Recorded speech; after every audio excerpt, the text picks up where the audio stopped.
Hello, hi Jasmine, it's Marco. Good morning. Hi, Marco. Hi.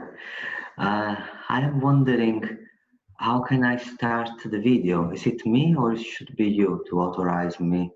No, it's me, I think. Yeah, it's you. So you take Okay, it. yes. And So I I think think that you can everyone see me. can see both of us. I think that we have a lot of attendees with us, and yeah, it's 12:30 almost time. Yes, it is almost. Yeah. So hi and welcome everyone to the third and last day of streams, and it's really great to see that so many of you are with us. Um, are with us today for our last day of streams. My name is Jasmine. I'm a PhD student at the Division of History of Science, Technology and Environment here at KTH. I'm also a member of the streams team. And during these last 2 days, we have had really great talks and discussions, which I'm sure will continue today. And if you missed any of the previous sessions,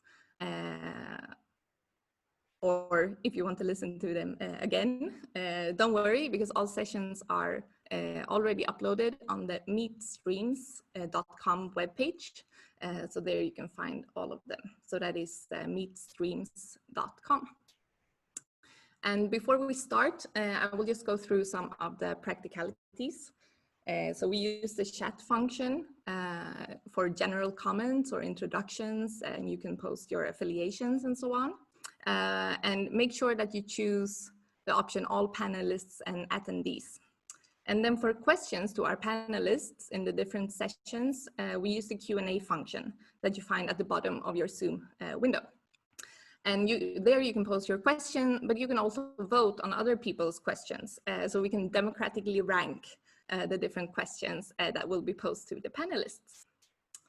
And by that, it is my great pleasure to introduce Marco Armiero. He is Associate Professor of Environmental History here at KTH and Director of the KTH Environmental Humanities Laboratory. Please, Marco.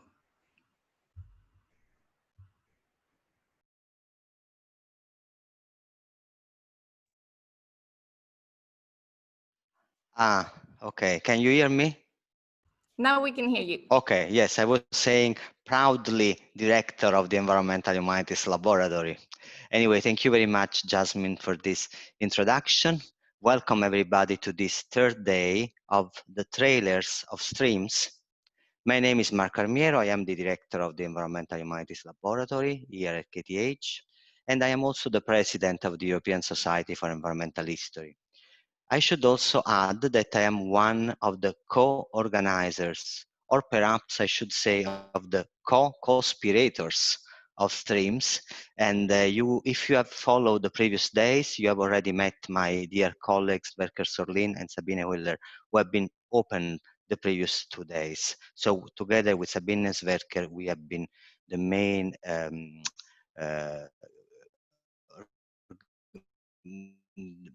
the part of the organizing committee here in Stockholm. Anyway, in case you have not been following the previous 3 days, I can say just a few words about streams. So streams was thought to be the first global conference in the environmental humanities. We planned the conference in a radically bottom-up fashion, acknowledging the great variety of the field, which in itself is a multidisciplinary field. Here at the Environmental Humanities Lab, we would even say an undisciplined field, right? So we have decided to build the conference as a confluence of multiple streams, each of them proposed by scholars who answered our call. In this way, we believe that stream will offer a generous, however uncompleted, we know that, but at least a generous picture of the environmental humanities today. The conference was supposed to happen just now here in Stockholm. We were ready to welcome all of you here in Stockholm, but as you know, the global pandemic has imposed us to postpone the face-to-face conference in 2021, so in a year from now. But we have decided anyway to host this virtual event, which is planned to be like a sort of trailer of the actual conference. And we hope that in this way, we will be able to sparkle your curiosity, interest for the conference and the themes that we wish to address. Just a last word about the hosting institution of the conference. Since 2013, the Environmental Humanities Laboratory has been a crucial player in the new field of environmental humanities. We have combined high-profile academic research in humanities and social sciences with a passionate interest in the socio-ecological challenges of the present. We are probably the environmental humanities center closest to political ecology. And after all, a few years ago, we hosted a very big conference in political ecology and discipline environments here in Stockholm, which was precisely a kind of a combination, a bridging between environmental humanities and political ecology. Now, today we will discuss migration, environmental justice, and sustainable academia. I would like to thank all the people who have agreed to be with us today and help us to make this event possible. Julie Say, who will be interviewed by Salvatore Paolo De Rosa. Actually, she has already been interviewed because they needed to record the interview. So you can find the interview already on our website, I believe so. Anyway, we will have the interview in a few minutes. So Julie Say and Salvatore Paolo De Rosa. For the migration panel, I want to thank, of course, the organizer, Roberta Biasillo and Daniele Valisena, but also all the participants, Claudio De Maio, Ilaria Vania Carigi, Gilberto Mazzoli, Samira Perucchi Moretto, e Onishi Sueli Nodari. And last but not least, Kathleen Brosnan and Felipe Milanese, who will discuss with me about sustainable academia a bit later today. And a very special thanks, of course, to our volunteers and to our moderator for today, Jasmine. And she has already explained, I think, all the practicalities and how can we interact in this digital environment. So I would like to spend now a few minutes of my talk speaking precisely about sustainability, environmental humanities, and our academic work. Now, facing the contemporary planetary crisis, the combination of humanities and the environment seems extremely appealing. While venerable institutions such as the MIT have always cultivated quite strong humanities traditions embedded into technical and scientific curricula, new experiments are rising at the horizon, as for instance our own KTH lab, but also many others around the world. Someone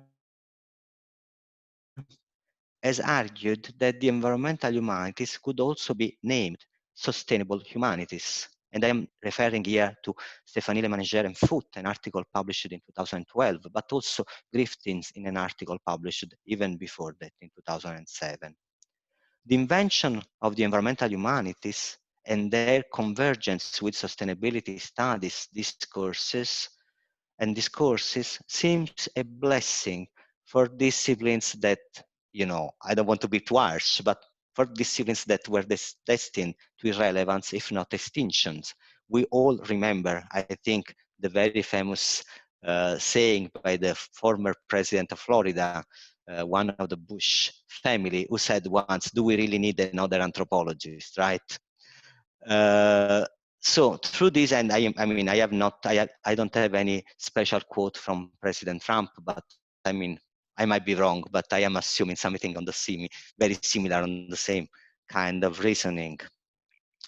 Now, through this new post-disciplinary field, of course, humanities scholars have been able to access funding schemes which were generally out of their radar. Sometimes a research project engaging with the sustainable development goals include portions, very little, very small portion often, but still they include portion in the environment, in the humanities, no? Somehow. it is not impossible to find projects or even centers in the environmental humanities which have been funded by private donors. Ourselves here in Stockholm, we started precisely thanks to a very generous donation made by a Swedish industrialist. So environmental humanities scholars or centers are often part of the university's initiatives to promote sustainability on campus. In some cases, environmental humanities scholars have been invited to have a more active role in policy advising. I want to quote to mention here our friends and colleagues Sverker Sorlin, who is part of the Swedish Advisory Board for Climate Change, for instance. Therefore, one can say that the environmental humanities are the kind of knowledge we need in these complicated times. It is a success story in a way, which demonstrates how disciplines can renew themselves, choosing to listen to the anxiety of the present. Although I believe that this is the case, and I truly believe that the environmental humanities are and can be a success story, I also want to explore a little bit the challenges of dealing, engaging, embracing, for instance, sustainability discourses for environmental humanities scholars. Let's start with the very concept of sustainability, right? While I do appreciate that humanities scholars have started to engage with sustainability, I also think that we should not renounce to do what we know better, what we know how to do better, right? That is to exercise our critical thinking. Engaging with sustainability should not mean should mean to rethink what sustainability is, avoiding to simply reproducing mainstream discourses, tracking historical and conceptual genealogies, analyzing the political use of discourses, asking questions on who wins and who loses. Are all these things are daily bread of humanities scholars, right? And I think that in this way we can change the ways in which sustainability is framed and not just embrace sustainability as it is. This is crucial, for instance, when environmental humanities scholars are co-opted in hands-on initiatives such as those aiming to greening our universities. Now, making individual scholars aware of the consequences of their traveling, for instance, is nowadays a very important topic, and many university and individual scholars are talking about this. Personally, I have no doubt that individual commitment is an important issue, is a fundamental issue in building a more sustainable future. Nonetheless, focusing only on individual responsibility is at least a bit suspicious, I think. If university to want to be sustainable, I believe that someone must ask our leadership to divest from fossil fuels, for instance, and rethink their partnership with corporations deeply involved in the current ecological crisis. I believe that someone must demand a radical transformation in the university's curricula in order to change the ways in which we build our infrastructure, understand public health, manage company, think of economics, and write our stories. Otherwise, as scholars, we may run the risk of reducing our traveling by planes, and by the way, it's an important goal, but still teaching students business as usual knowledge. I believe that asking those changes is the contribution that environmental humanities scholars can offer to a deeper greening of the university. I would dare to say a bit less superficial greening of the university. You know, greenwashing is always very easy to achieve and to be trapped in. Environmental humanities scholars are good with narratives, no, I think, when they are not completely trapped in a very obscure jargon, which is also part of, sometimes a disciplinary disease. But let's say that we should be good with narratives. For someone, the main role of humanities scholars should be that of translators. Let's say art scientists do the job, produce knowledge, and humanities scholars find the ways to make that knowledge intelligible to the public, translating it. Through this might be a possible collaboration. I believe that environmental humanities scholars should be more ambitious than that. We should aim to be part of the research agenda, to set the research agenda, and actually contributing in understanding and deciding how scientific knowledge is produced. I can mention here research in the field of environmental justice, right?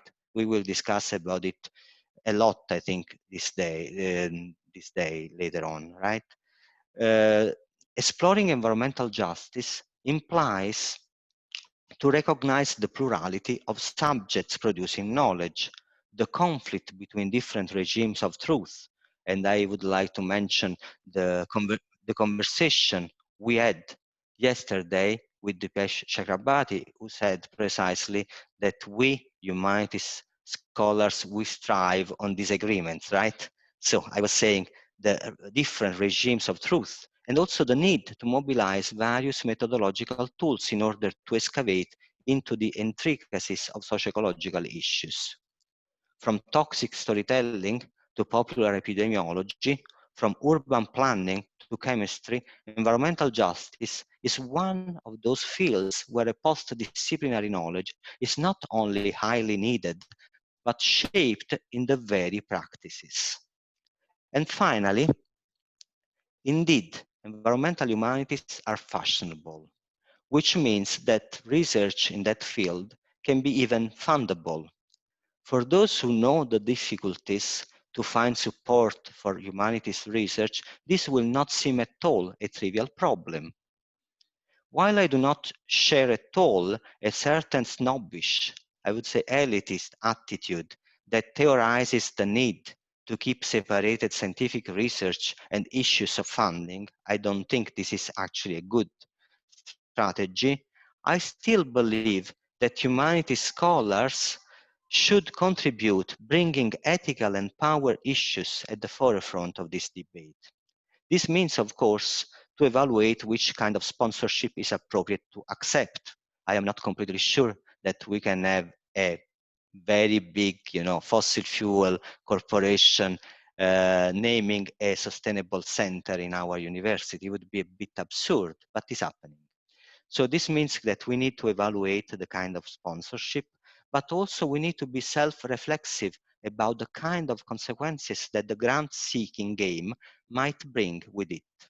While on the ground, heavy relying on external funds risks transforming departments in sweet shops with a high rate of precarious researchers and a very small number of tenured professors, which with also is a very risk imbalance of power. Scientifically speaking, this is often infringing on the freedom to set up independent research agenda.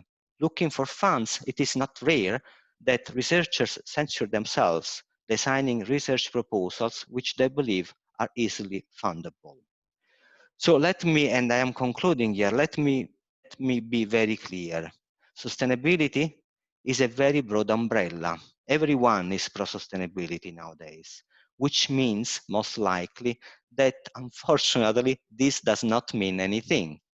This is why scholars, and I should mention here especially Julian Ageman and Robert Bullard, and also organizations are talking about are talking of just sustainability.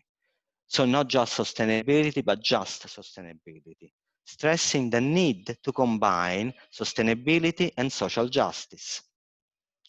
Julie Say, who will talk to us in a moment, has also argued for including race, class, and coloniality in any environmental discourse. David Pello and Laura Pulido have also followed the same reasoning. Stacy Alaimo in a very powerful essay with the title Sustainable This, Sustainable That, if I am not mistaken, Tesi Alaimo has raised the issue of going beyond a human-centric conception of just sustainability, inviting us to think of other species. And on a similar line of reasoning, also Greta Gardi yesterday was talking to us in our conversation. So why is it easier to talk about plastic bottles in a conference? And by the way, don't take me wrong, we should not have plastic bottles in a conference. Or why today is more or less easy to talk about how we have reached that conference, which means of traveling, but it is much more difficult, almost very uncommon, to talk about the kind of work conditions which are in place in the hotel where we meet, in the conference center where we meet. And this is not irrelevant for sustainability, because weaker and non-unionized workers are not only exploited, but also not in the condition to fight for a more sustainable practices. But even in our small academic world, do we ever discuss what it would mean to choose for just sustainability in everything we do? We will discuss about this today with Kati Brosnan and Philippe Milanese. For now, I would prefer to stop maybe here, so we will have a little bit of time to stretch and be prepared for the next session, 10 minutes of coffee or water, or just stretching, and thank again everybody for listening and stay with us through this third day of Trails of Streams. Thank you very much. Thank you, Marco, very much for that and for those words introducing our third day of streaming streams. Now we will have a short break and we will be back at 1 p.m. Stockholm time sharp in 9 minutes now.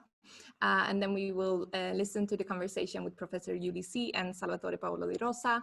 And this session, as already mentioned, it's pre-recorded.